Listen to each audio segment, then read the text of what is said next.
Muito boa tarde, irmãos e irmãs, que Deus abençoe. Que felicidade tão grande. Diante de tudo, gostaríamos de dar uma cordial saudação a todos vocês, à igreja, a todos aqueles que nesta noite tão especial, os irmãos em Kendall, mas toda a igreja de Deus Ministerial de Jesus Cristo Internacional, porque hoje é uma noite na qual seremos ensinados por Deus. Uma salva de palmas para o nosso Deus da glória.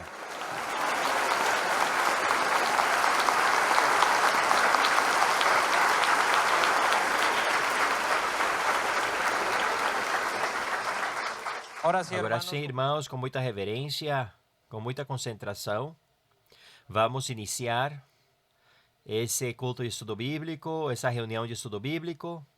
Pediremos ao nosso Deus que nos acompanhe. Que o nosso Deus nos dê muita alegria nesta noite. Que o Senhor faça muitos milagres, que o Senhor se manifeste com seu poder. Oremos entre todos, Senhor. Não há palavras, Senhor da glória, para expressar o que sente o nosso coração. Não alcançam as palavras para expressar o que sentimos neste momento, uma felicidade tão grande de estar aqui reunidos com muitos irmãos de diferentes lugares, de diferentes igrejas, mas uma só igreja, tua igreja, a igreja que tu fundaste, para dar a conhecer a tua maravilhosa igreja, Senhor, onde tu te manifestas com poder nesta noite, Senhor. Estaremos sendo ensinados pela tua serva. Vamos ser ensinados pela nossa irmã Maria Luísa. Senhor, sabemos que temos muitos milagres, maravilhas e prodígios, porque tu estarás aqui conosco, Senhor.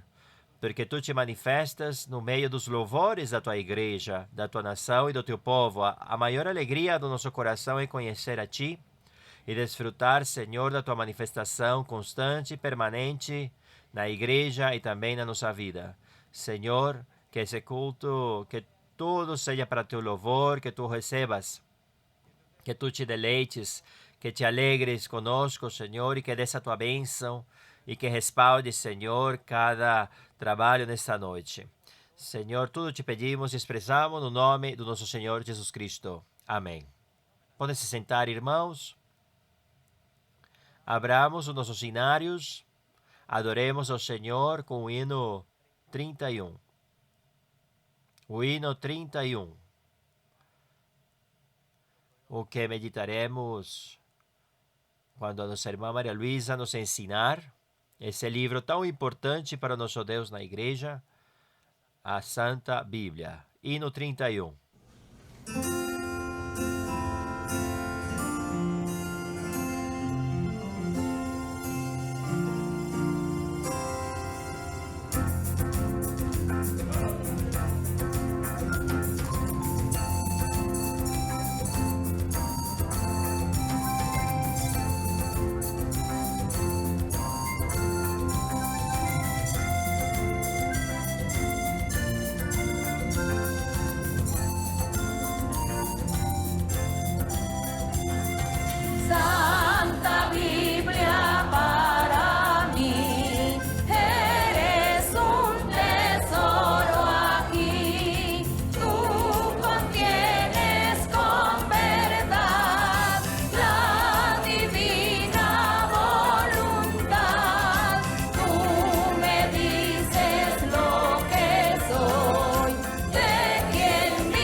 Quão grande e quão formoso é o nosso Deus.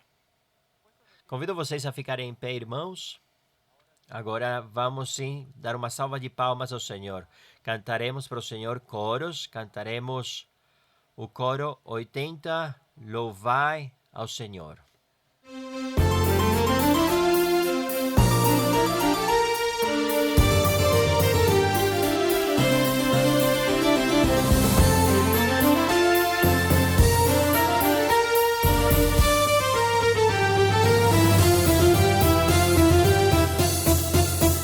Louvai ao Senhor, nações todas, povos todos, louvai-o, porque a sua benignidade é muito grande, sim, para conosco, e a verdade do Senhor é para nós todos, aleluia, amém. E a verdade do Senhor, aleluia, é para sempre, amém. Louvai ao Senhor, nações todas, povos todos, louvai-o, porque a sua benignidade é muito grande, sim, para conosco, e a verdade do Senhor é para nós todos, aleluia, amém. E a verdade do Senhor, aleluia, é para sempre, amém.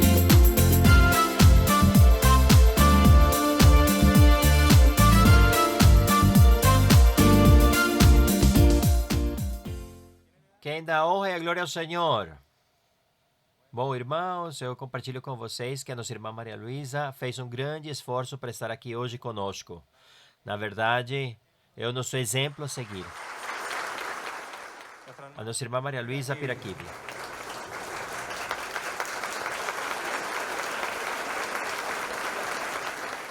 Que o Senhor abençoe vocês, irmãos e irmãs, que estão aqui reunidos nessa noite. Eu cumprimento com muito carinho todos vocês. Eu cumprimento os irmãos que vieram de Homestead, o seu pregador, o nosso irmão Jarver. E eu também cumprimento todas as pessoas no mundo todo, em diferentes lugares do mundo, onde Deus permitiu que esteja a sua congregação, a sua igreja. Eu cumprimento todos, nós amamos vocês muito. E aqui os irmãos da igreja de Kendall, aqui na Flórida, nos Estados Unidos, cumprimentam vocês também com muito carinho.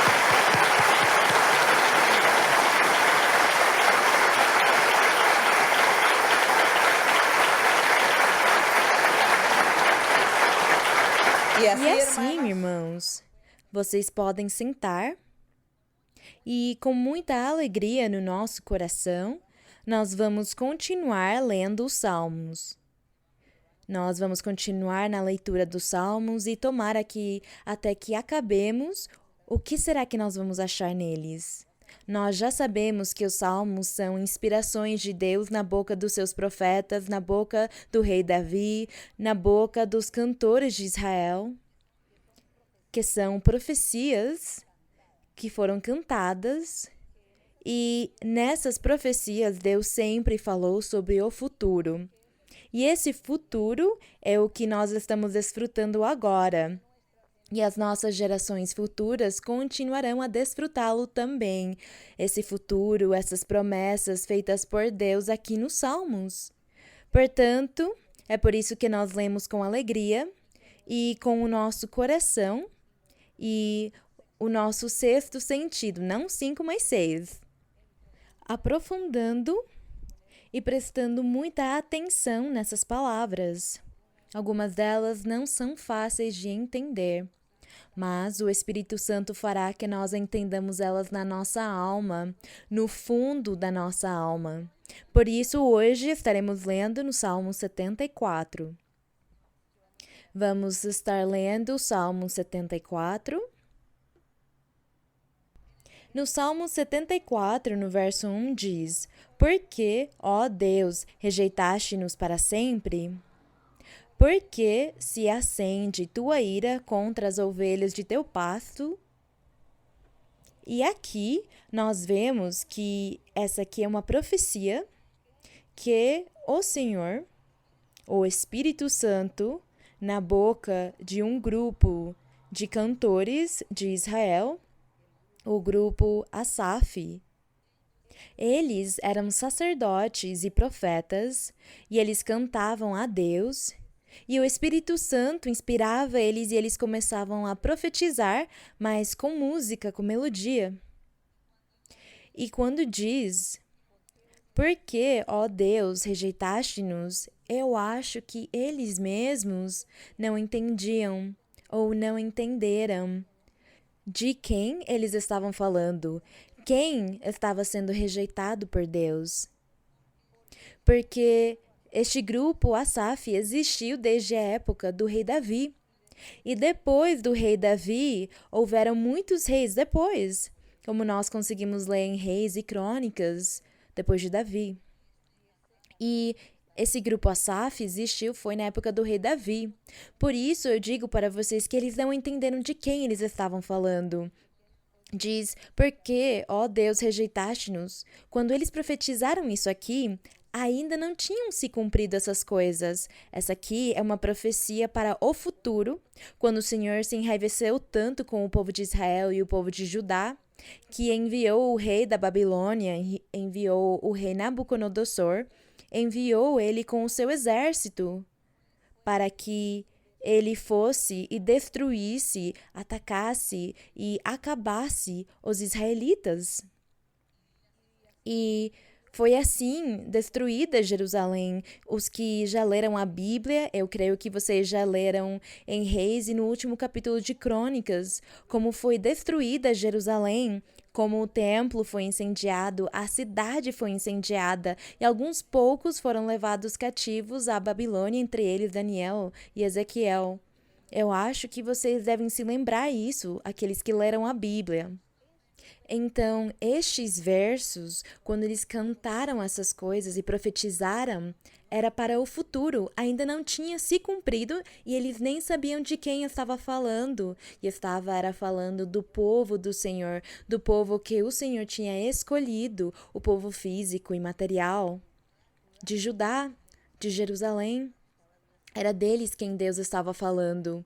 E ele disse: Por que nos rejeitaste para sempre? É claro, porque Deus rejeitou eles e mandou um rei pagão de uma outra nação para ir destruí-los com o seu exército, e eles destruíram todos. Foi isso que aconteceu.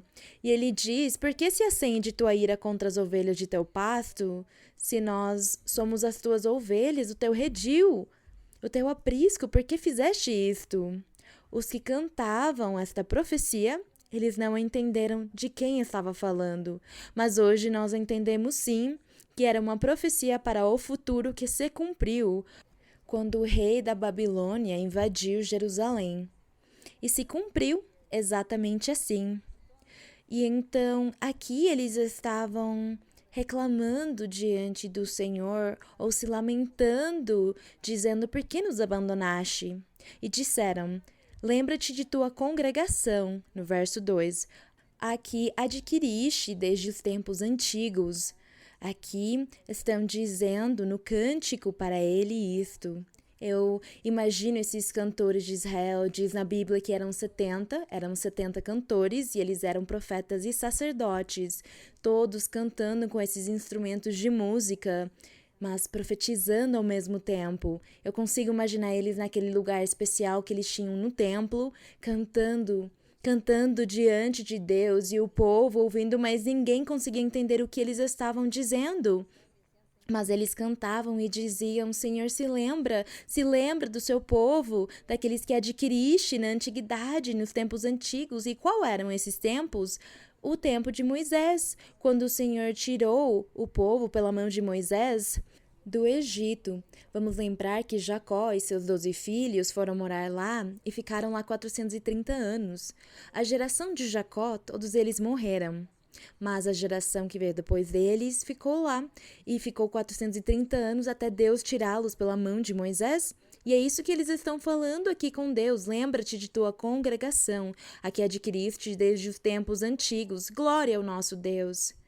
Como o mesmo Senhor, na boca desses cantores, ele falava desse futuro e falava do que Deus tinha feito na antiguidade. E diz aqui, essa congregação diz aqui remixe para fazê-la a tribo de tua herança. Glória a Deus, porque diz aqui que Deus escolheu o povo de Israel entre todos os povos, entre todas as nações. Diz que ele escolheu os israelitas, não porque eles fossem santos e perfeitos e merecessem, mas era porque foi essa a vontade de Deus, foi essa a vontade dele, e por isso ele os escolheu como seu povo escolhido, povo singular, povo único, que teria de viver uma vida diferente, uma vida santa e diferente das outras nações. Era isso que Deus queria. E por isso, por eles não terem cumprido isso diante do Senhor, foi por isso que veio o castigo. E aqui está a profecia do castigo que estaria por vir. Contudo, os cantores, inspirados pelo Espírito Santo, tentaram convencer ou sensibilizar o coração do nosso Deus. Diz aqui: este monte de Sião onde habitaste, no final do 2, aquela congregação que remixe para fazê-la a tribo de tua herança, este monte de Sião, que é a cidade de Jerusalém, onde habitaste, porque o Senhor morava lá no templo que Salomão tinha construído, e que uma vez a cada ano Deus descia sobre eles e se manifestava ao sumo sacerdote. Por isso diz aqui este monte de Sião, se referindo a Jerusalém, onde habitaste, porque Deus morou lá, mas por um tempo só, porque depois veio o pecado e a maldade dos israelitas, dos judeus, e eles então profanaram o templo do Senhor e tornaram-o num templo de ídolos. No verso número 3, ele continua, diz: dirige teus passos para os assolamentos sem fim, a todo o mal que o inimigo fez no santuário. Diz aqui que o inimigo, que é o diabo, fez no santuário muitas coisas e assolou e destruiu. Diz no 4, teus inimigos bramam no meio de tuas assembleias, têm posto suas bandeiras bem visíveis. Tudo isso aqui é profecia dessa época e se cumpriu. Todas essas coisas se cumpriram. No 5, parecem-se aos que levantam um machado no meio de um espeso bosque, pois com machados e martelos quebraram todas as suas entalhaduras, acenderam fogo em teu santuário. Vejam a profecia. Quando eles profetizaram isso aqui, ainda faltavam séculos e séculos para que se tornasse realidade a profecia. Os sacerdotes tinham morrido já quando isso veio acontecer. Mas vejam o que Deus tinha falado que estaria acontecendo com Jerusalém. Disse: acenderam fogo em teu santuário, o santuário que Salomão tinha construído, e profanaram o tabernáculo, que é o mesmo santuário, de teu nome, julgando-o por terra. O 8. Disseram em seu coração: destruamos-los de uma vez.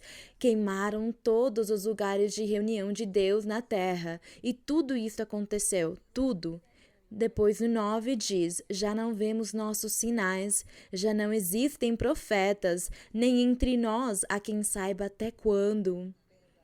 Verdadeiro isto aqui, esta profecia se cumpriu, porque depois de Jerusalém ser destruída, de que o templo foi destruído e incendiado, diz na Bíblia que o remanescente foi levado cativo à Babilônia e eles moraram lá 70 anos. Após 70 anos, eles voltaram novamente para a cidade e Deus ordenou que eles construíssem novamente o templo e que novamente construíssem as suas casas e morassem lá.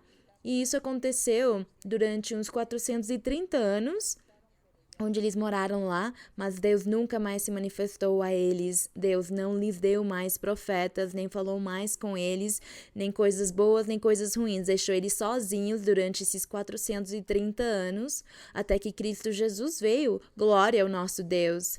Foi isso que aconteceu. Então diz no verso 10: Até quando, ó Deus, afrontar-nos ao adversário? O adversário é o inimigo. E blasfemará o inimigo perpetuamente teu nome? Por que encolhes tua mão? Por que escondes tua destra em teu seio? Por quê?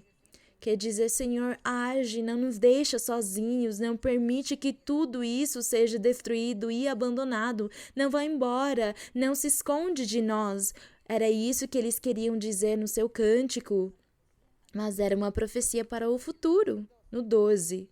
Porém, Deus é o meu rei desde o tempo antigo. É o meu rei, Deus, o que obra a salvação no meio da terra. Dividiste o mar com teu poder. Aqui falando de quando Moisés e o povo cruzaram pelo Mar Vermelho. Quebrantaste cabeças de monstros marinhos. Também se referindo, literalmente, a uns monstros, uns peixes gigantes que Deus tinha criado e que provavelmente ainda existem, e colocou um nome para eles. E esses animais, eles estão representam o diabo, mas também simbolicamente quando diz quebrantaste cabeças de monstros marinhos, está se referindo ao rei do Egito e todos os seus súditos, todas as pessoas que foram atrás de Moisés e o povo, os perseguindo para matá-los, e que, quando eles já estavam na metade do caminho, depois do povo de Israel ter passado, o Senhor uniu as águas e o rei do Egito, com todas as suas pessoas, morreram. Por isso diz aqui que eram grandes monstros, quer dizer que eles eram poderosos, eram muito mais poderosos do que o povo de Israel. Por isso diz, quebrantaste cabeças de monstros marinhos. Despedaçaste as cabeças do Leviatã, que está se referindo ao diabo, e esse Leviatã provavelmente é um peixe, é um animal gigante que Deus fez e que o homem jamais tem descoberto. Mora nas profundezas do mar e este ser simboliza o diabo, representa o diabo. Então é por isso que diz, despedaçaste as cabeças do Leviatã. Por quê? Porque o diabo, ele entrou no coração do faraó, do rei do Egito, entrou e ele quis perseguir o povo do Senhor Moisés junto com o povo para destruí-los e não conseguiu. Então diz aqui que o diabo, esse Leviatã, entrou nesse rei, nesse faraó, e ele não conseguiu fazer nada contra o povo porque Deus era poderoso, muito mais poderoso do que qualquer outro ser.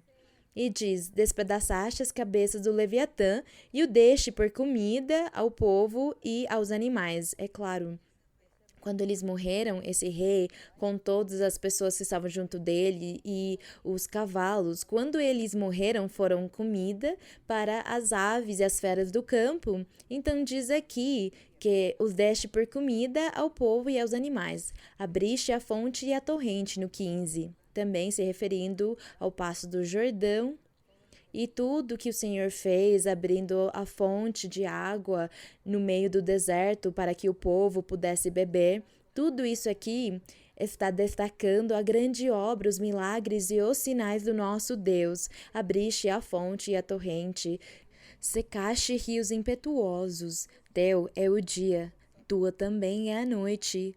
Tu estabeleceste a lua e o sol. Tu traçaste todos os confins da terra, o verão e o inverno, tu os formaste. Lembra-te disto, que o inimigo tem afrontado ao Senhor, e um povo insensato blasfemou teu nome.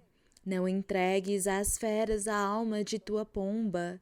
Eles estão dizendo aqui, Senhor, se lembra de nós, não nos entregues ao inimigo, porque veja, Senhor, nós somos como uma pomba nas tuas mãos, nós somos indefesos, somos fracos e o inimigo é poderoso, então se lembra de nós. É o que eles estão falando aqui neste cântico, que é uma oração também. Diz, não entregues às feras a alma de tua pomba, e não esqueças para sempre a congregação de teus aflitos. No 20. Atenta para a tua aliança, pois os cantos da terra estão cheios de moradas de violência. Mas qual aliança? Nos lembremos que o Senhor fez uma aliança com Abraão.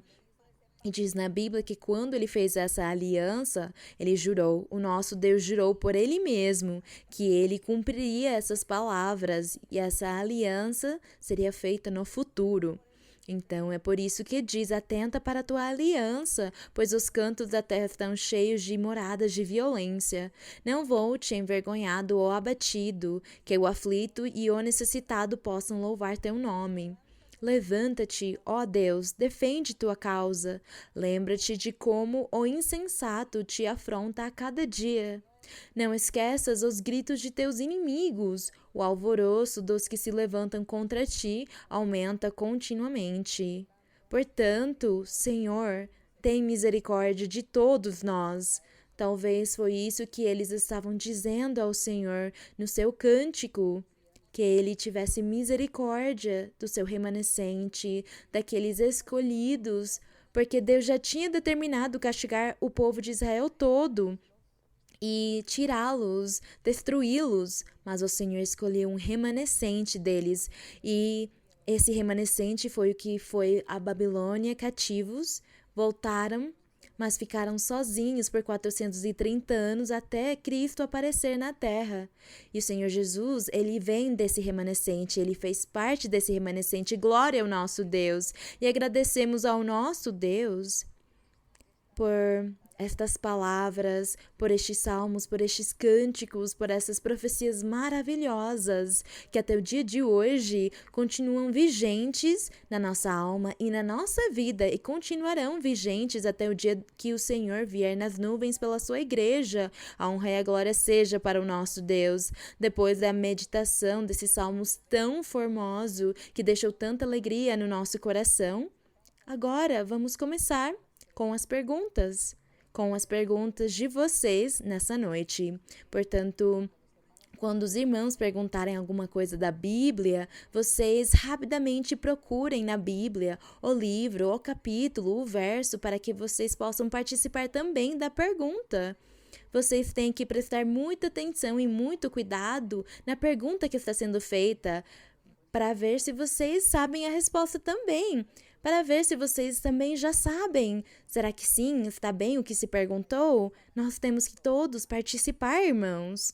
Bem, muito obrigada, que o Senhor abençoe vocês grandemente. É um salmo muito lindo, não é? Bem, vamos começar agora sim com as perguntas. Irmã, muito boa noite, que Deus abençoe. Nos alegra muito que nos visite aqui na igreja de Kendall, porque sabemos que é uma bênção muito grande que traz para cada uma das congregações. Eu tenho uma pergunta no Evangelho segundo Mateus, capítulo 22. Isso, Mateus 22. Mateus 14, versículo 22. É a leitura sobre o Senhor Jesus Cristo quando anda sobre o mar. Que mais ou menos já temos lido em muitas ocasiões.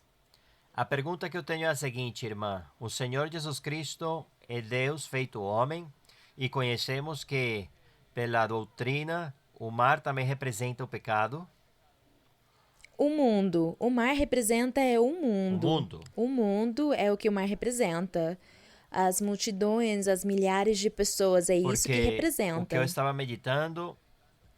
É por isso que diz nos Salmos que o Leviatã se recreia nesse mar profundo, porque ele está no mundo com o pecado e a maldade. Correto, irmã. Então, Sim. A meditação estava que quando o Senhor Jesus Cristo caminha sobre o mar, não é somente que ele tem o poder, senão que de caminhar sobre o mar e fazer tudo o que o Senhor permite, o nosso Deus permite ele fazer.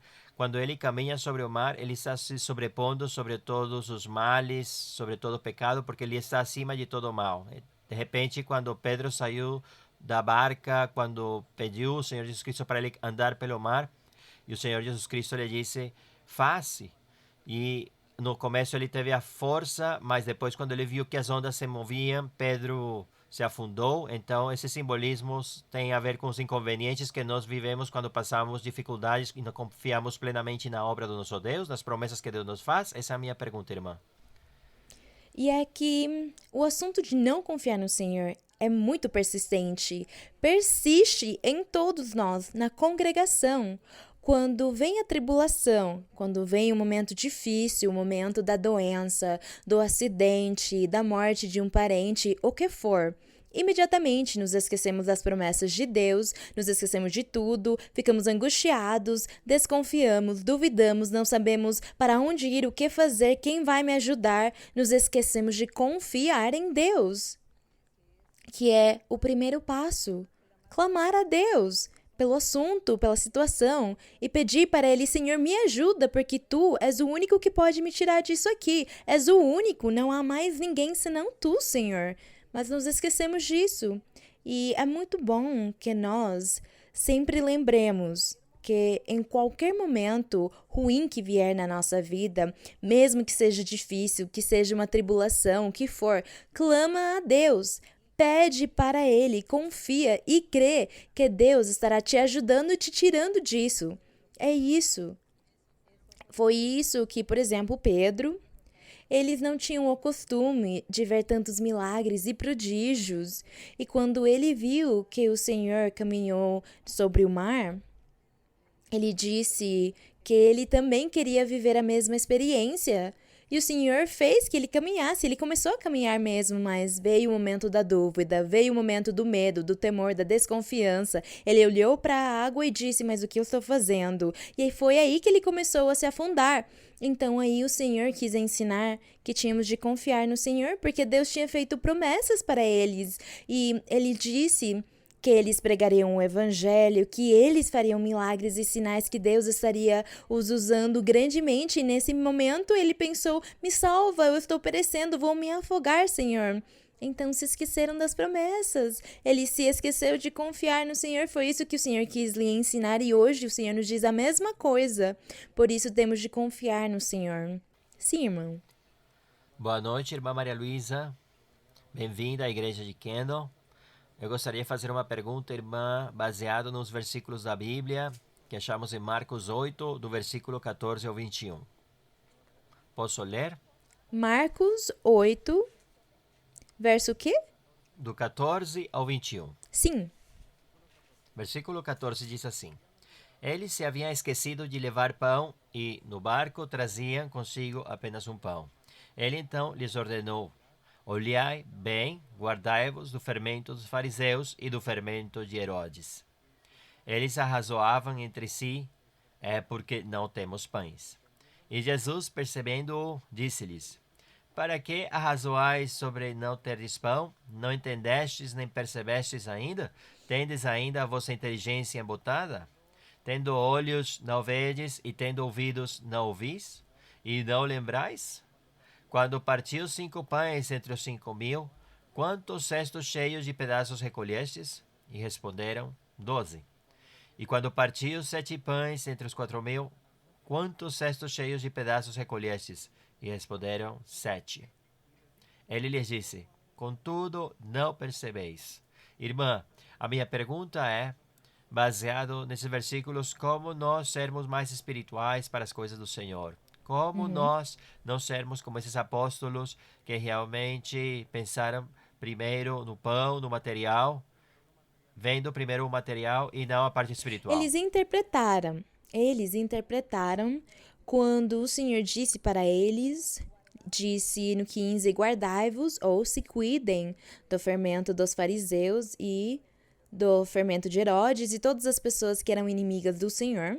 O Senhor disse para eles que eles tinham de se cuidar das doutrinas falsas, de tudo o que essas pessoas ensinavam que estava errado, que era errado. Então, eles, os apóstolos, não entenderam. Então, eles interpretaram que o Senhor estava falando com eles era sobre o pão normal para comer. Por isso disseram, mas aqui não temos pão. Mas o Senhor disse para eles, por que vocês acham que eu estava falando sobre o pão físico?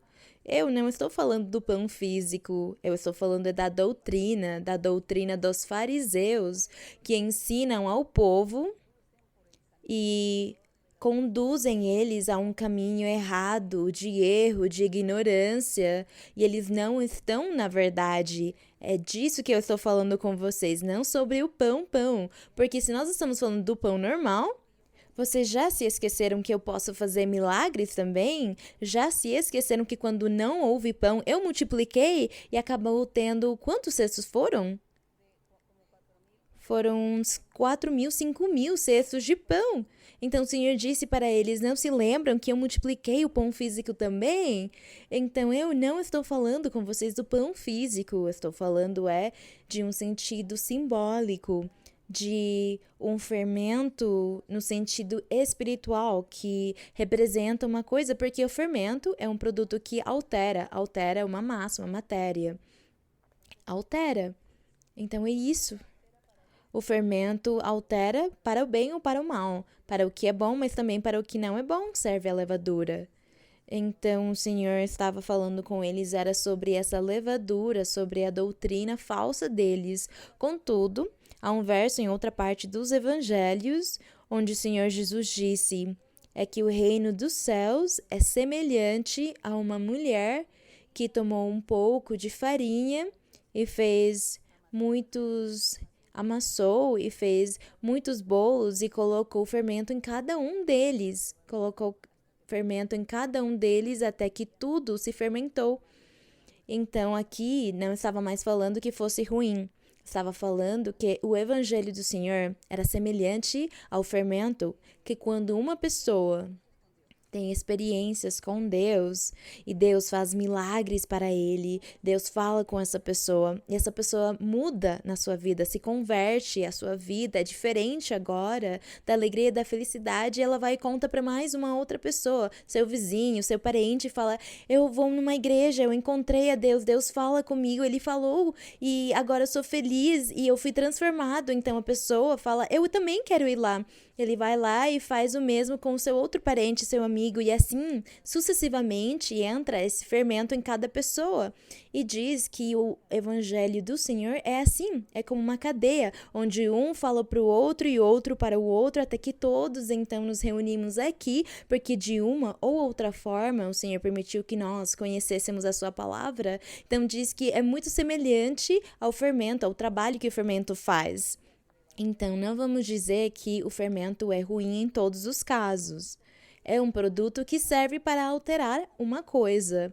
Então, o fermento da mulher do reino dos céus era boa, porque serviu para que todos conhecessem que Deus estava falando, que Deus estava se manifestando na vida das pessoas e fazendo milagres. Então as pessoas pensam, eu quero também ir lá e desfrutar, viver a mesma experiência. Era isso que significava a parábola da mulher que fazia os bolos com o fermento, que seria como o evangelho estaria se expandindo, a palavra do Senhor por meio do testemunho das pessoas.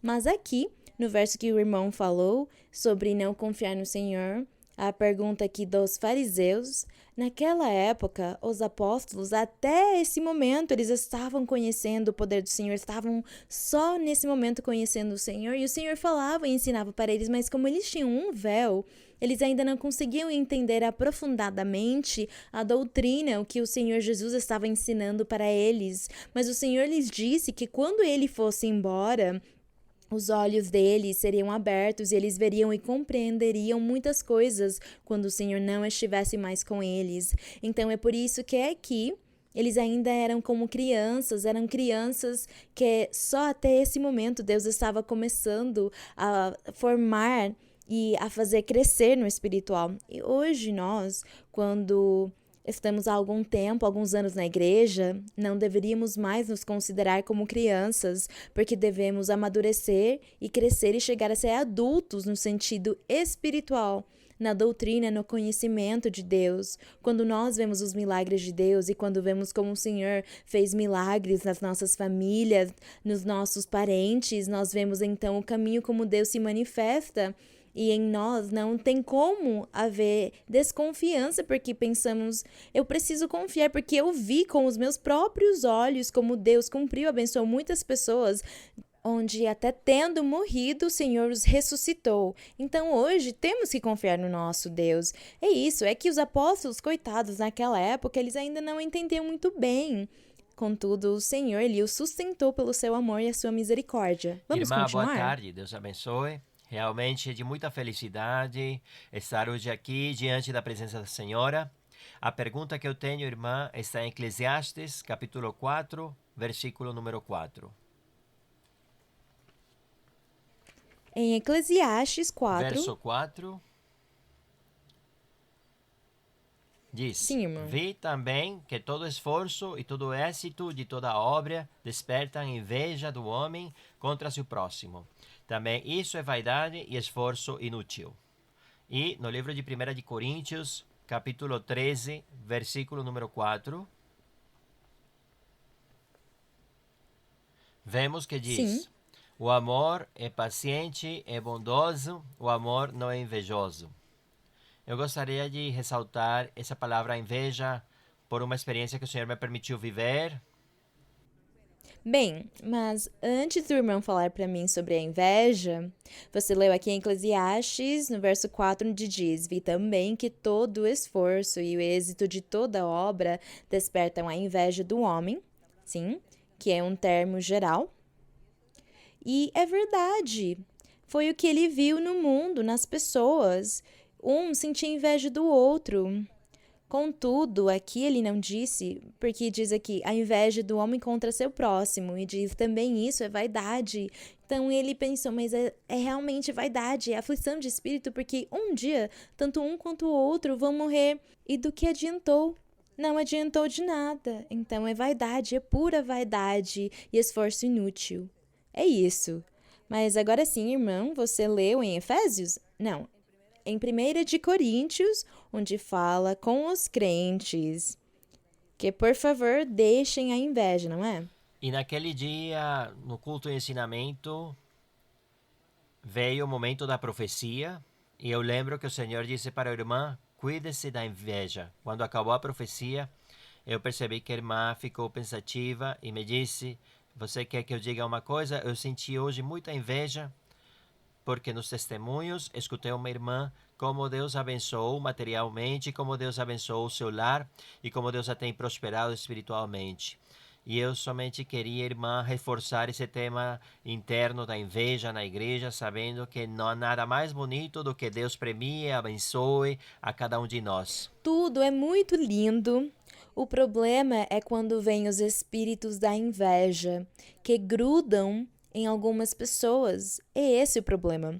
Então, quando você sentir, você, homem ou mulher, sentir que tem inveja de alguém, como é que nós sentimos a inveja? A inveja se manifesta é quando nós começamos a sentir raiva, ira contra uma pessoa, temos desgosto dela, criticamos essa pessoa, começamos a falar mal dela com outras pessoas, murmuramos, criticamos o que ela faz. Quando sintamos que estamos tendo essas atitudes, isso é inveja. É inveja. São espíritos da inveja. E se você está sentindo, está experimentando isso, eu sinto contra essa pessoa desgosto, eu não quero nem vê-la, não quero nem cumprimentá-la, isso é inveja.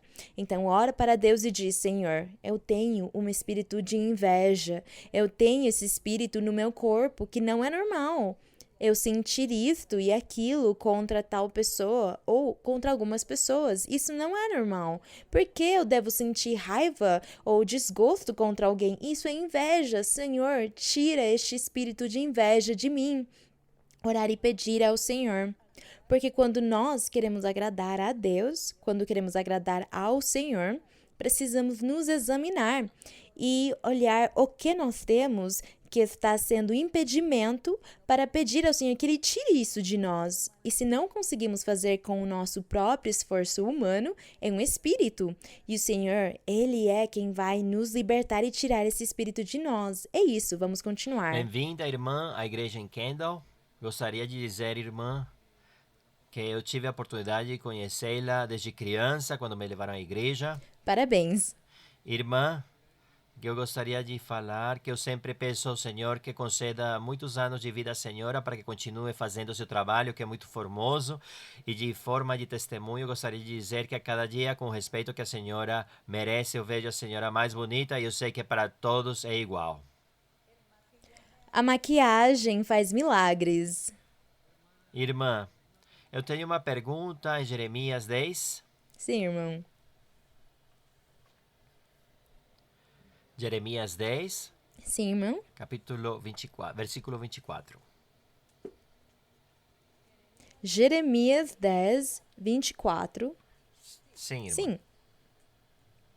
Diz assim: Castiga-me, ó Senhor, mas com medida, não com teu furor, para que não me reduzas a nada. Irmã,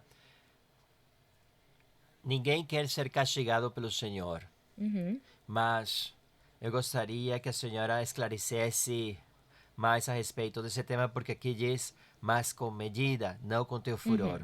Sim.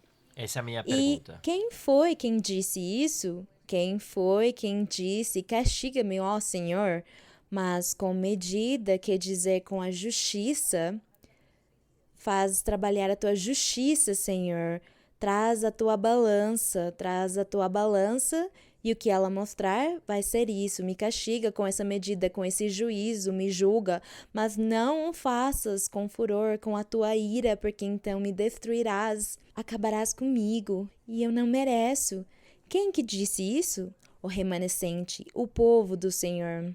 Aquele remanescente que na antiguidade estava na essência e nas promessas de Deus. Também em cada pessoa, em cada ser das pessoas de Israel, de Judá, Deus estava lá olhando para todas essas pessoas, mas Deus viu que dentro do ser dessas pessoas tinha uma essência que era o remanescente escolhido, que no futuro esse remanescente serviria para que o Senhor Jesus nascesse.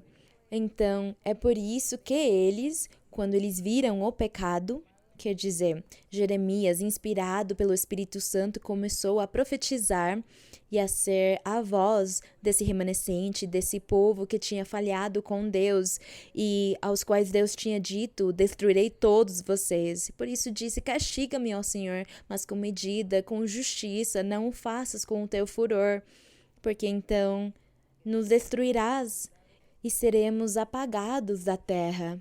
Mas o Senhor, ele foi justo sim, porque ele deixou o seu remanescente, diz na Bíblia que guardou o seu remanescente até o Senhor Jesus vir. Glória a Deus. Bem, vamos continuar? Continuamos sim, irmã. Irmã Maria Luísa, para mim é uma honra e um privilégio estar aqui neste momento.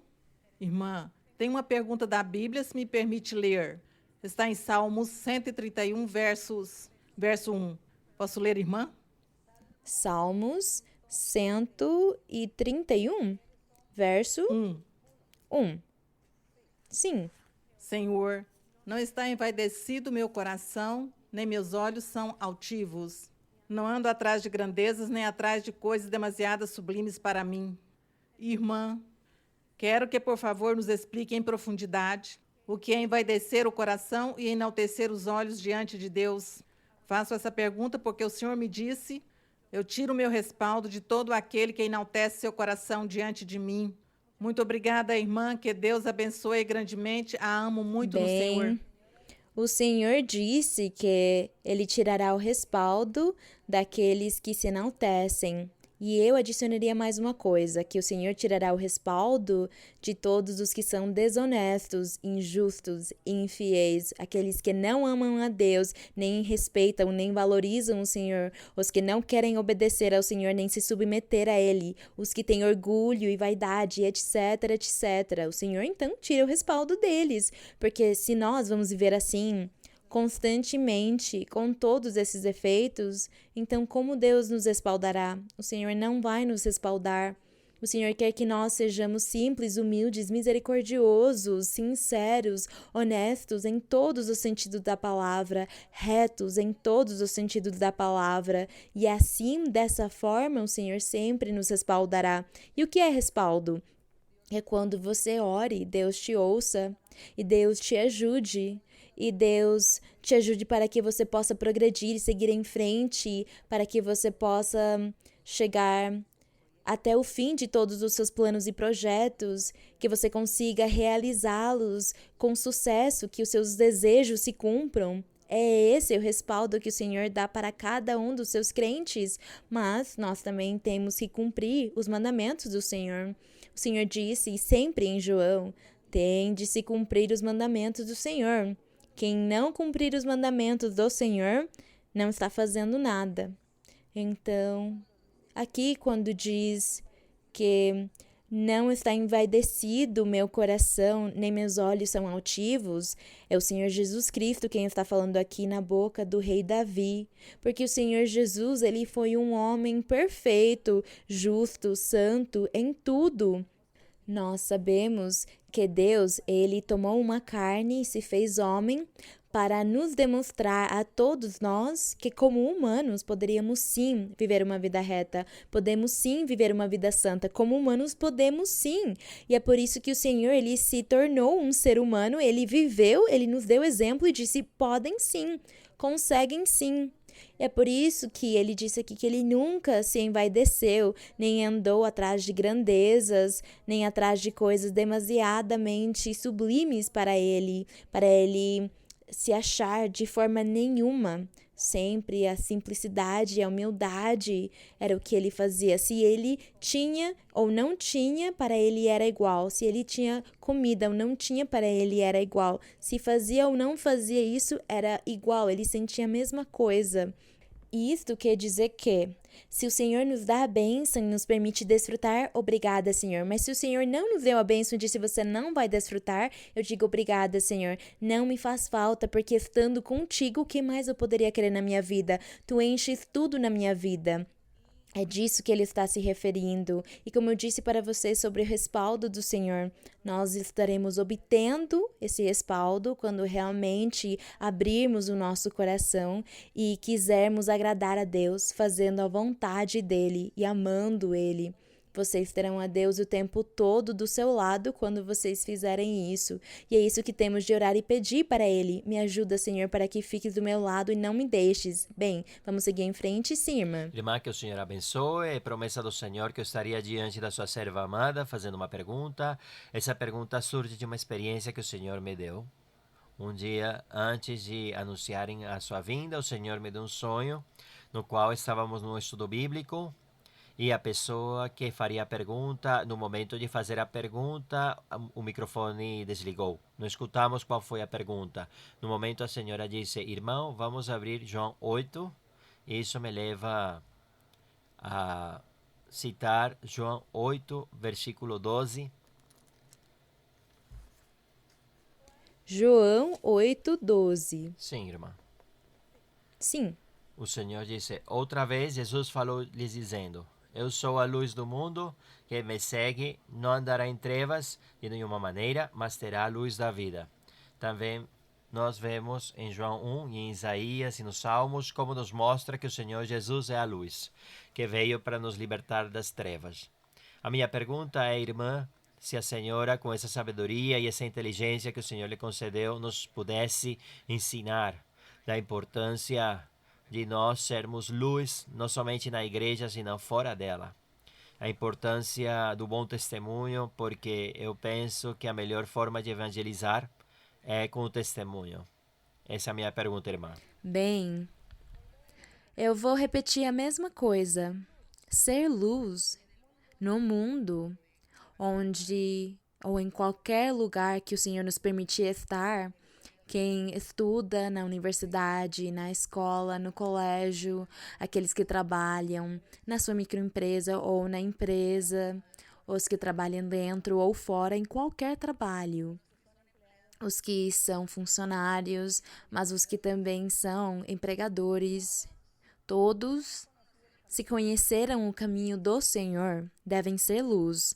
Luz lá fora, não é somente ser luz aqui dentro da congregação ou do salão, mas lá fora, no trabalho, na sua profissão, na sua moradia, quando você mora com outras pessoas, também com os seus vizinhos, em tudo, em todos os lugares. A luz é o testemunho, o bom exemplo. A educação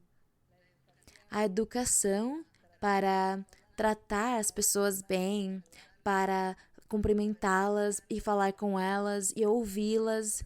Se as pessoas vêm reclamar para mim, eu com educação ouço elas e vejo se elas têm razão ou não. Mas é claro, irmão, temos que lembrar de um fenômeno, o fenômeno dos espíritos maus. há muitas pessoas que têm espíritos maus no seu corpo, na sua vida. E há espíritos que usam o cérebro das pessoas, a mente das pessoas para agir, atuar, fazer coisas erradas.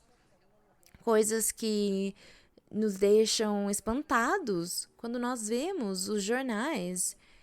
Então, o que é isso? São os espíritos maus que possuem essas pessoas. E essas pessoas estão no mundo, elas moram no mundo, estão cheias e possuídas de espíritos. E esses espíritos provocam elas a, por exemplo, pegar uma arma e matar pessoas sem motivo nenhum. É por isso que elas fazem tudo isso.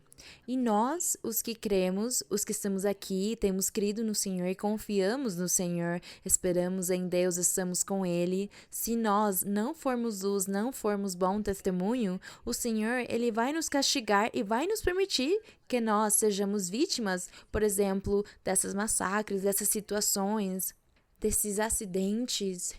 Então, o Senhor, Ele permite que nós acabemos sendo vítima disso, ou de sermos roubados, assaltados, ou onde estivermos e se formos sequestrados. É porque quem não é luz, quem não é bom testemunho diante do Senhor, o Senhor tira o respaldo dele e se afasta dele, e a pessoa fica exposta a todas as situações que tem no mundo, com as pessoas do mundo que estão cheias de espíritos maus. É isso, irmãos. Então, vocês têm que sempre analisar a sua vida, refletir e pedir a Deus que ajude vocês a se libertarem para que vocês sempre estejam agradando a Deus e sempre sejam um bom exemplo e testemunho, trabalhando com honra, com honestidade, com sinceridade, sem enganar ninguém, sem mentir para o seu chefe, para que dessa mesma forma o seu chefe sempre confie em você e ele sempre te dê trabalho na sua empresa. Então Deus, Ele também vê o nosso comportamento e Ele vai nos guardar e proteger assim. Talvez o diabo, ele planejou que vai ter uma pessoa louca que vai abrir fogo e vai tentar matar um monte de pessoas num lugar. E eu estou lá nesse lugar, mas o Senhor me tira de lá, Ele me guarda e me protege. Ele vai lá e me tira e me leva para um outro lugar. Ou esse dia eu fiquei doente, Ele me faz ficar doente para eu não ter que ir trabalhar ou estudar. Porque o Senhor, Ele quis me guardar. Porque eu estou dando bom testemunho, porque sou luz. Então o Senhor, Ele me protege de todos esses perigos. Nós ficamos tristes e lamentamos muito quando vemos nos jornais todas essas coisas. Mas eu também penso que tudo isso acontece com as pessoas porque elas não têm a Deus, porque pregaram para eles, convidaram eles na igreja, ensinaram para eles, mas ninguém se interessa em buscar a Deus. É por isso que isso acontece, mas eu confio que eu serei guardada de tudo isso, de tudo. Deus vai nos guardar e vai nos proteger. Então, é isso que significa ser a luz do mundo, quando o Senhor Jesus disse aos apóstolos, vocês são a luz do mundo. A luz tem que ficar na parte de cima para iluminar, não embaixo da cama, porque lá não estará iluminando, é lá em cima. Vocês são um exemplo, vocês são o testemunho. Nós, hoje, temos que ser luz. Da mesma forma, Deus vai nos guardar e proteger desses perigos que nós vemos. O Senhor sempre estará conosco. Bem, vamos seguir? Sim, irmã. Boa noite, irmã, que o Senhor a abençoe. É uma honra, um presente, uma bênção ter você conosco hoje. Irmã, tenho duas perguntas, se a senhora me permite, uma da Bíblia e uma pessoal. Posso ler irmã. em Sim. Atos 7, versículo 25. Isso é antes de que Deus se manifestou a Moisés na sarça que ardia, mas não queimava. E diz: e ele pensava que seus irmãos entenderiam que Deus lhes havia de dar a liberdade pela sua mão, mas eles não entenderam. Quando diz sua mão, está falando que Moisés sabia que o Senhor os libertaria pela mão dele ou pela mão do Senhor? E se era pela mão de Moisés, ele já tinha alguma revelação que Deus o usaria? Porque isso é antes da sarça que ardia, mas não queimava. Mas é que aqui diz que ele pensava isso. Então ele pensava que todos já tinham entendido que, quando ele os defendeu, não é? Moisés pensou que talvez Deus tinha revelado a todos, mas Deus só revelou para ele na sarça e fez para ele o chamado. Por isso, quando ele viu que estavam maltratando o judeu, o hebreu, ele o defendeu e ele disse que ele pensava que todos eles sabiam também que Moisés seria o libertador deles. Mas não foi assim, porque eles se enraiveceram contra Moisés e nem entenderam o que ele fez, a boa obra de misericórdia que ele fez com eles. Eles não entenderam, não viram dessa forma e foram contra Moisés, mas tudo bem, não temos de criticar isso aqui, porque naquela época eles ainda não conheciam o poder, os milagres, as façanhas de Deus, os prodígios que ele estaria fazendo pela mão de Moisés. Irmã, então, para esclarecer, este versículo, quando ele já pensava que Deus usaria sua mão para libertá-los, isso é antes que Deus falou pela sarça? Não, foi depois, foi okay, depois. Obrigada. E minha pergunta... Sim. Não, e é que, além disso, Moisés, ele desde que nasceu, como a mãe de Moisés foi quem o criou, ela ensinou para ele a palavra de Deus, ela ensinou para ele os mandamentos de Deus. Então Moisés, ele sabia os mandamentos de Deus e ele sabia que ele vinha de sangue hebreia. Só que ele tinha sido adotado pelo palácio, pela família do rei, mas ele sabia isso desde criança, por isso, quando ele viu que estava maltratando o hebreu, ele ficou com tristeza e ele sentiu no seu coração esse amor, essa compaixão pelo seu irmão de linhagem, o seu irmão hebreu. Por isso ele o defendeu, porque ele sabia que Deus já tinha feito um tipo de chamado para ele, Deus tinha mostrado para ele que ele seria o libertador. Foi isso que aconteceu. Obrigada, irmã. E a última pergunta é: a nós, você nos tem ensinado que o espírito de depressão é um espírito? Sim, é um espírito mau. Eu queria que se a senhora nos pudesse aprofundar sobre esse tema e como repreender a este espírito. Quando qualquer pessoa, homem, mulher, criança, o que for, sentirem e saibam que eles têm depressões e vêm na igreja, fazem parte da igreja, saibam que isso é um espírito mau. E a origem é pela causa de bruxarias e maldições que vêm desde a antiguidade.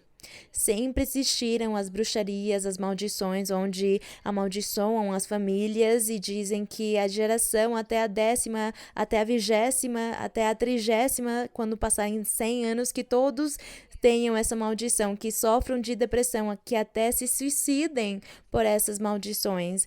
Então, vem essas maldições e é por isso que acontece, e nós vemos tanto e é tão comum. Bem, para as pessoas que estão na igreja, os da igreja, se vocês veem, vocês ou as pessoas, as amizades, filhos, filhas, parentes que têm depressão, imponham as mãos neles e repreendam o espírito de depressão e digam: Senhor, eu acho que eu não tenho teu respaldo, porque eu não cumpro totalmente tudo o que tu mereces, mas eu só te peço misericórdia. Como tu és amor, como tu és misericórdia, eu te peço que me respaldes. Eu imporei as mãos nessa pessoa, meu filho, filha, sobrinho, sobrinha, esposo, esposa, quem for, tem depressão, e eu sei que é um demônio, Senhor, sei que vem pelas bruxarias, pelos feitiços, pelas maldições, mas tu és poderoso e eu te peço que libertes e tires esse espírito, esse demônio, que tires de cá, que guardes ela ou ele de tentar se machucar ou machucar outras pessoas. Liberta ele, Senhor, ou ela. Temos que fazer isso, e vocês não se sintam indignos pensando: eu não tenho poder, eu não tenho nada de Deus, Deus não me disse que me dará dons, ou que eu tenho já os dons, então eu não posso impor as mãos. Não, faz como que você tem ouvido e aprendido aqui. Você aprendeu que Deus é poder, que Deus te ouve, que Ele está em todos os lugares e que Ele está nos vendo. Então, por que não aproveitaremos isso? E pedimos a Deus misericórdia pelo ser que temos do nosso lado que tem depressão. Agora, se é você quem sofre da depressão, diz para o Senhor: Senhor, eu estou num estado de depressão. Olha para mim, eu não quero viver, eu não tenho alegria, não tenho felicidade, não acho sentido na minha vida. Eu sinto que eu não quero viver, eu sinto até vozes que falam comigo coisas estranhas, eu não consigo dormir. Senhor, me liberta porque tenho demônios, o diabo quer me destruir. Tem misericórdia de mim, me ajuda porque eu sozinho não posso. E o Senhor vai estar do seu lado e vai te libertar. É isso que temos de fazer. Bem, vamos continuar, sim, irmão. Boa noite, irmã. Boa noite, irmão. Deus abençoe. É um prazer para mim estar diante da Senhora. Há muito tempo o Senhor me prometeu que eu estaria numa festa espiritual. E eu tenho uma pergunta um pouco confusa. Bem, essas são as melhores perguntas. Muito bem. A minha Porque pergunta nós também ficamos confusos. vem com o pacto de Noé e Abraão. Sim. Para não aprofundar muito, porque valorizamos mais o pacto que Deus fez com Abraão do que com Noé. É porque a aliança que ele fez com Abraão é a mais importante. Você tem aí a aliança que ele fez com Abraão? Você já tem a leitura pronta? Gênesis 12, nós vamos ler. Em Gênesis 12... Se lembrem que a aliança que Deus fez com Noé foi quando aconteceu o dilúvio e mal conseguiram sobreviver Noé e a sua família. Gênesis o quê? 12. Eles mal conseguiram sobreviver Noé e a sua família. E Deus em momento nenhum disse para Noé que estaria usando ele no futuro para que ele fosse o pai de muitas nações. Ele só falou com Noé e disse: vejam, comam todos esses animais, as verduras, os vegetais, isso aqui é para o seu alimento. E disse para ele: eu não mandarei mais dilúvios na terra para destruí-la. Farei uma aliança contigo, que é o arco-íris. Quando ele aparecer, significa que eu vou me lembrar de não mandar dilúvio na terra para destruí-la. Foi essa a aliança, só isso. Mas veja o que ele falou com Abraão no 12:1. Mas disse o Senhor a Abraão: sai de tua terra e terra de tua parentela e da casa de teu pai para a terra que te mostrarei. Farei de ti uma grande nação e te abençoarei e engrandecerei teu nome, e tu serás uma bênção. Abençoarei os que te abençoarem, e os que te amaldiçoam serão amaldiçoados, e serão benditas em ti todas as famílias da terra. Então veja essa promessa, essa aliança tão grande, tão maravilhosa que ele fez com ele para o futuro.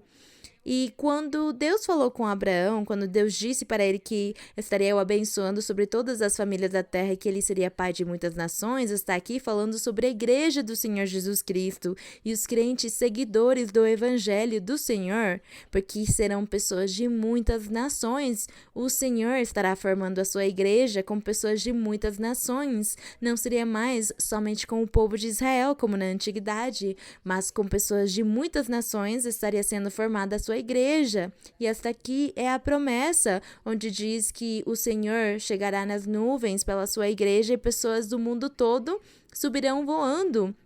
É o que diz no profeta Isaías, que todos voarão de todos os lugares como pombas para se reunir num ponto nas nuvens com o Senhor Jesus. Então vemos como a promessa que o Senhor fez com Abraão aqui é maravilhosa, porque está falando da igreja e de Cristo Jesus, por isso é tão importante. E é por isso que diz na Bíblia que Abraão é o nosso pai na fé, porque Abraão creu em Deus, ele creu. E ele foi e fez tudo o que Deus disse para ele fazer. Então é por isso que diz na Bíblia que Abraão é o pai da fé e nós nos consideramos filhos de Abraão nesse aspecto, na fé. Bem, irmão, não era tão confusa quanto você achou que era, não é? Bem, vamos continuar sim, irmã. Boa noite, irmã Maria Luísa, o Senhor a abençoe. Tenho duas perguntas, uma da Bíblia e uma pessoal. A pergunta da Bíblia está em 1 de Coríntios, capítulo 1, verso 25, e termina no 29. Começa: porque a loucura de Deus é mais sábia que os homens, e a fraqueza de Deus é mais forte que os homens. Essa é a primeira parte que não entendo, porque fala de que pode haver alguma loucura de Deus Mas e algo é que que pode ser imagina, fraqueza de Deus, porque diz, porque a loucura de Deus é mais sábia que os homens. Se é mais sábia que os homens, então será que há loucura em Deus? Claro que não. Isto quer dizer que talvez o pouco que Deus tem de inteligência, quer dizer, o menor grau que Deus tivesse em qualquer coisa, em qualquer aspecto, é ainda mais poderoso, mais grande, mais forte do que tudo o que for de sábio na humanidade.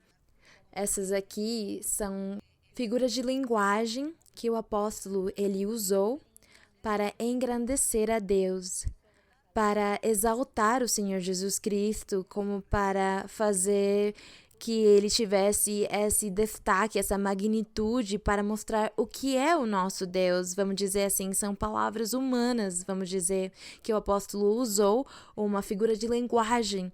Mas, obviamente, Deus não tem loucura nenhuma. Era só para que as pessoas entendessem que ele disse se houvesse alguma coisa, alguma loucura que Deus fizesse, seria ainda mais sábia do que toda a sabedoria no mundo e os homens sábios. Então, ele quis dizer é que o nosso Deus realmente é grande, é poderoso. É isso, era isso que ele queria, com palavras humanas, tentar ilustrar para que as pessoas mais ou menos entendessem a grandeza e o poder do nosso Deus. É isso. Seguimos? então logo depois diz, Sim. mas no 27, mas Deus escolheu os nécios do mundo para envergonhar os sábios, e Deus escolheu as coisas fracas do mundo para envergonhar aos fortes. Em algum estudo bíblico, a irmã dizia que isso eram os pregadores escolhidos por Deus ou os discípulos. E depois diz, e Deus escolheu as coisas vis deste mundo e as menosprezadas e as que não são, para anular as que são. Então, não sei se aqui se refere ao povo de Israel. Aqui, o apóstolo está fazendo a mesma coisa. Ele está destacando, diz, mas Deus escolheu os nécios do mundo. Diz aqui que Deus, ele escolheu seus apóstolos, porque eles eram pessoas que não tinham estudado, não tinham formação nenhuma, eles não sabiam nem ler nem escrever. Eles eram obreiros, funcionários, trabalhadores. Diz na Bíblia que eles eram pescadores. Então, é disso que o apóstolo Paulo se refere quando ele diz que Deus escolheu os nécios do mundo.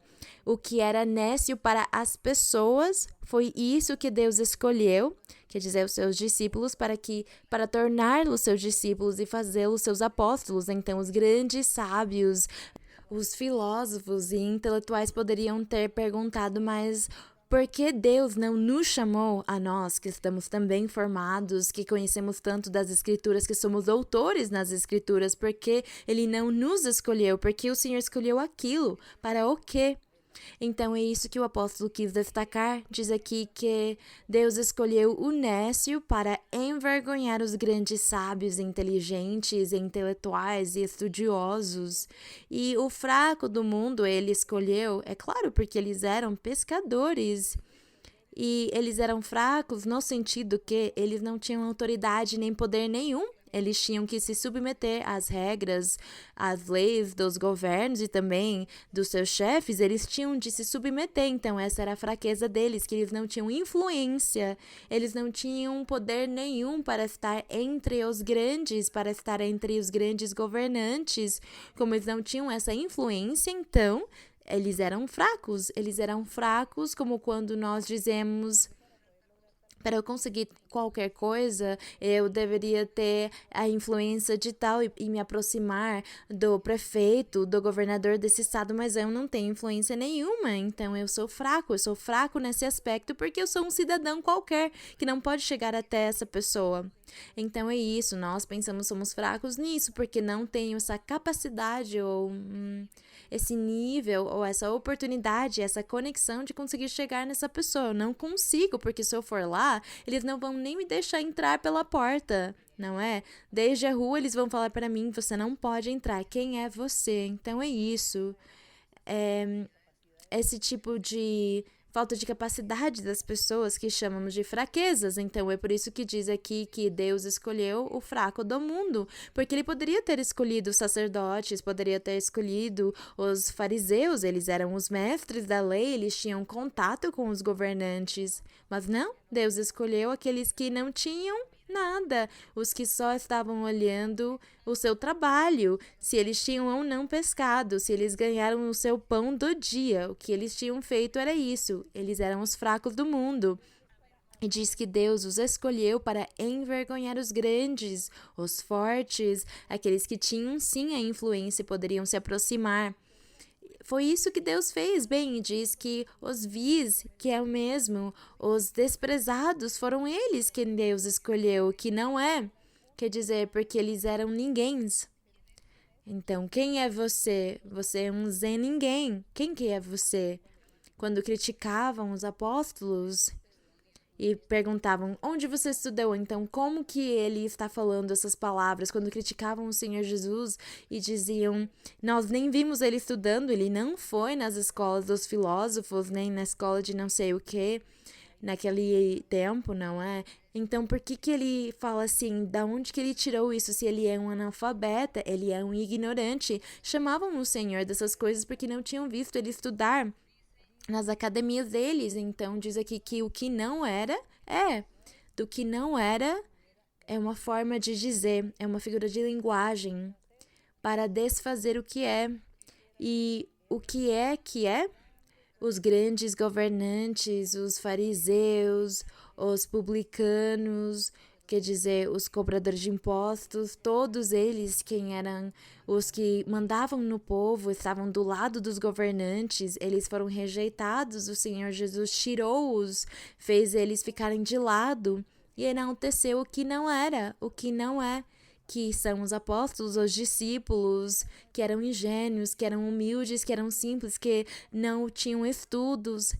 Eles anularam o que era, eles anularam os importantes, eles conseguiram apagá-los, eles fizeram que eles ficassem calados, porque quando eles faziam milagres e prodígios, quando os apóstolos pregavam, todos ficavam admirados de ver de onde eles tinham tirado essas palavras para conseguir pregar. Então, tudo isso se cumpriu assim, e foi uma forma que o apóstolo usou para conseguir ilustrar a cultura dessa época e como o Senhor tinha escolhido o que era de menos para que ninguém se vangloriasse, para que ninguém fosse dizer aqui como eu me preparei tanto e como eu estudei naquela universidade, foi que Deus me escolheu. É por isso, Deus simplesmente olhou para o coração e a fé e a confiança dessas pessoas quando ele lhes disse, me segue. E a pessoa realmente seguiu o Senhor.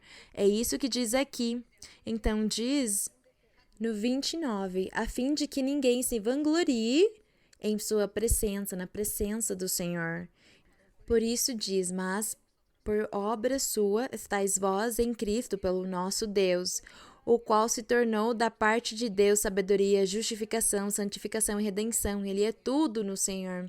Deus nos dá tudo, sem precisar de ir buscar o mundo e o poder deles, o poder que eles possam ter, a autoridade. Foi isso que o apóstolo aqui, em outras palavras, quis dizer para que as pessoas pudessem entender até onde vai a misericórdia e o poder de Deus, enaltecendo do que não era para desfazer e anular o que era, o que são.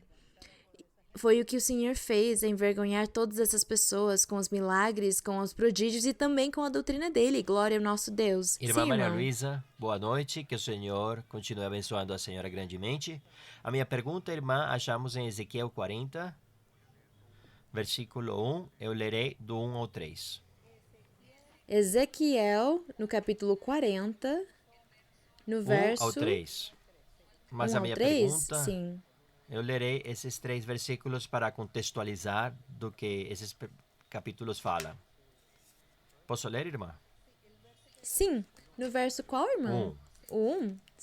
Sim. Diz: no 25º ano do nosso cativeiro, no início do ano, aos 10 dias do mês, aos 14 anos depois que a cidade foi tomada, Naquele mesmo dia veio sobre mim a mão do Senhor e me levou ali. Em visões de Deus, me levou à terra de Israel e me pôs sobre um monte muito alto, sobre o qual havia um edifício parecido a uma cidade, em direção à parte do sul.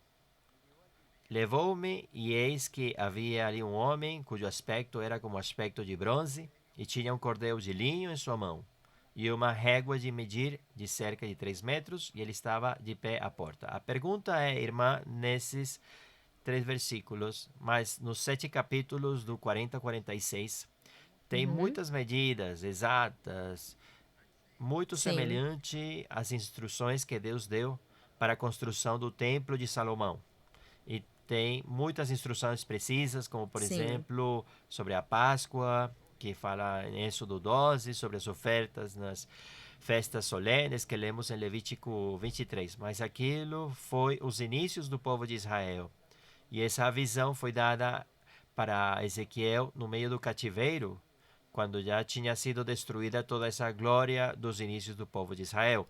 E sobre esses 7 capítulos eu tenho buscado em muitas anotações sobre a que a senhora nos ensinou e não achei muito a respeito, talvez eu não pesquisei o suficiente. Pelo qual, minha pergunta é, o que a senhora teria de nos ensinar sobre esses 7 capítulos de Ezequiel, do 40 ao 46? Bem, saibam que este capítulo 40 de Ezequiel, este capítulo 40, ele termina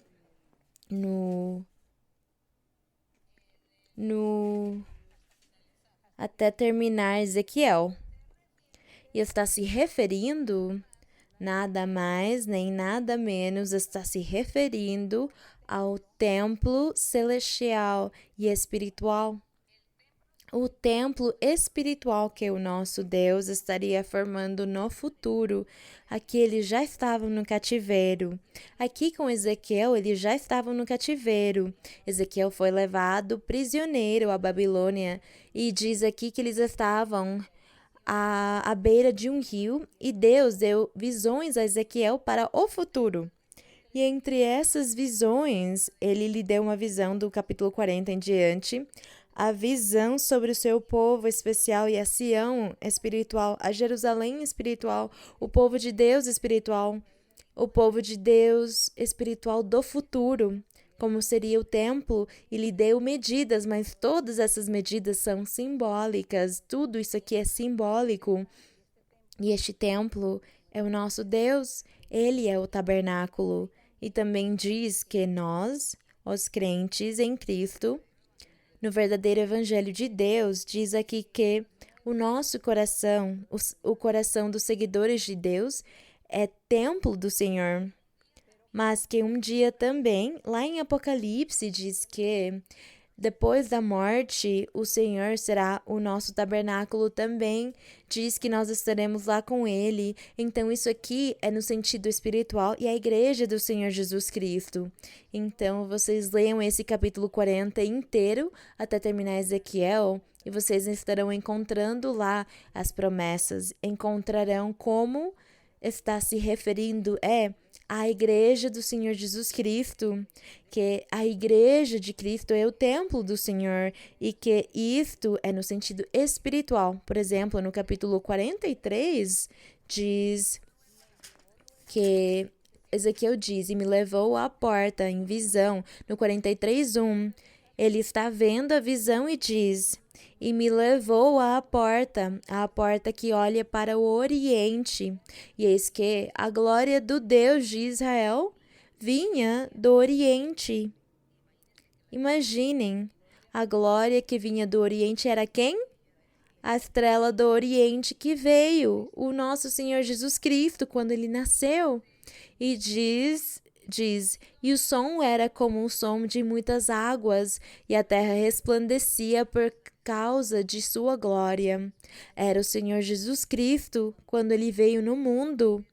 Então, todos estes capítulos estão falando sobre o templo futuro, o templo que nós hoje poderíamos dizer que nós estamos buscando ser. Esse templo de Deus, que o nosso coração se torne o templo de Deus. Mas Mas os que ainda não conseguimos chegar lá, estamos lutando para alcançar isto. Estamos aprendendo, estamos buscando a Deus, estamos aperfeiçoando a nossa vida e mudando a cada dia e progredindo na nossa vida espiritual para realmente ser esse templo de Deus que é o nosso coração. É este o templo espiritual. Quando nós lemos, dá a impressão que fosse uma coisa física, uma construção literal, mas não é assim. É a igreja e nós pedimos ao nosso Deus que o Senhor permita que nós sejamos perfeitos, que nós um dia consigamos todos estar lá nas nuvens com o Senhor.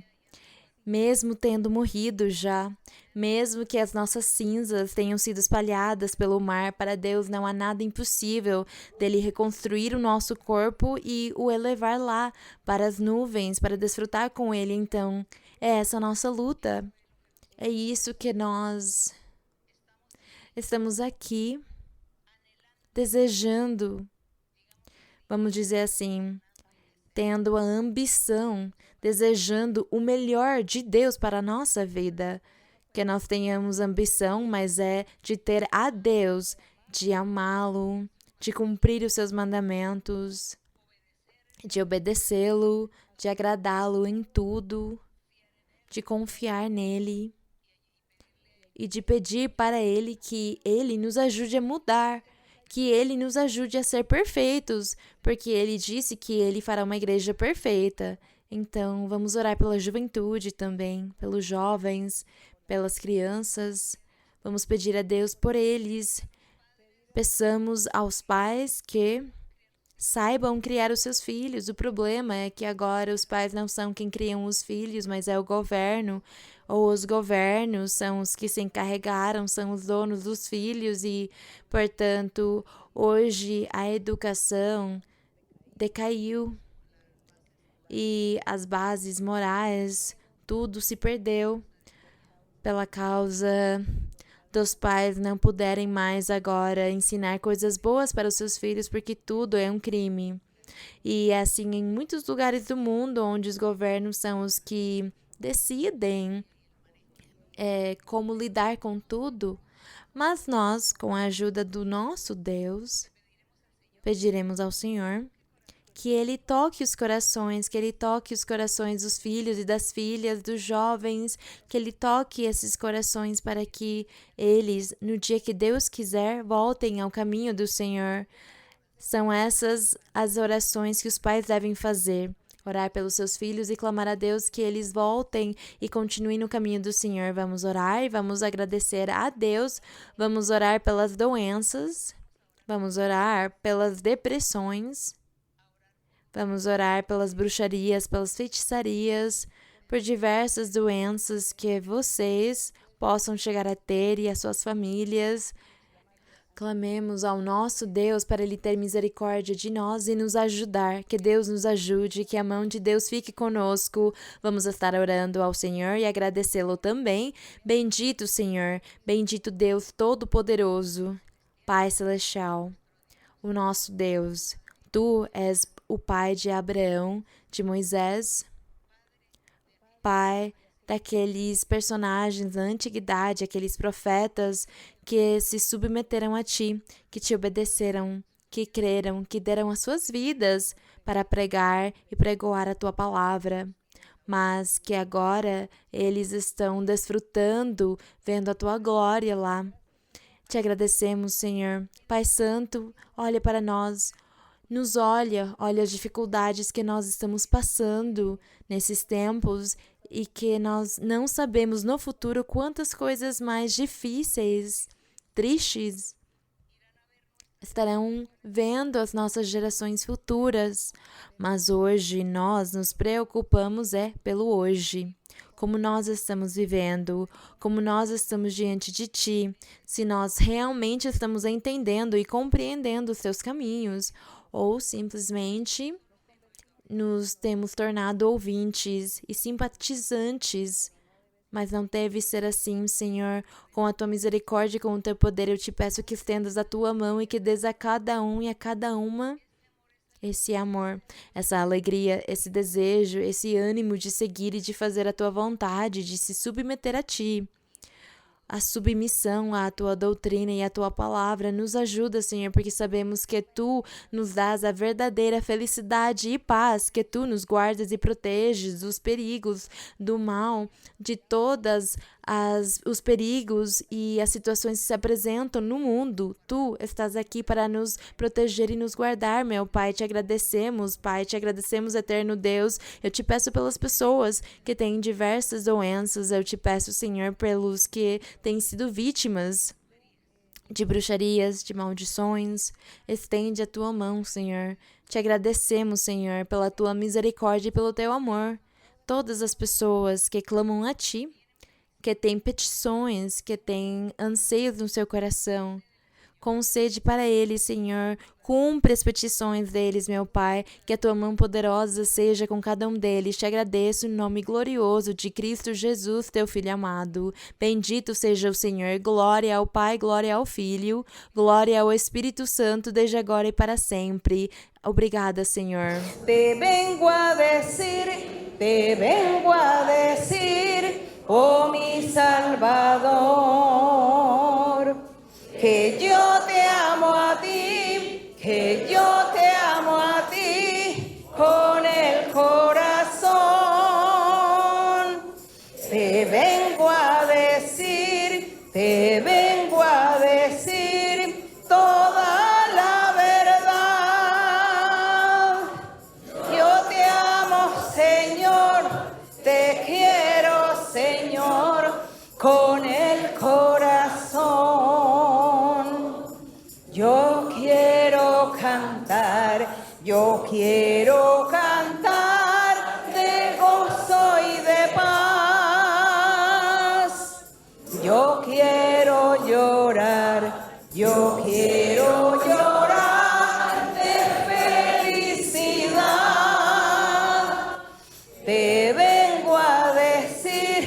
Te vengo a decir toda la verdad. Yo te amo, Señor, te quiero, Señor, con el corazón. Bendito e louvado seja o nome do Senhor. Agradecemos ao nosso Deus, agradecemos o Senhor. Que o meu Deus abençoe vocês, que Deus abençoe todos os irmãos e aqui também. Que o Senhor esteja guardando vocês e que o Senhor sempre esteja com vocês, porque vocês são ovelhas do redil do nosso Deus. Muito obrigada, o Senhor abençoe e até mais.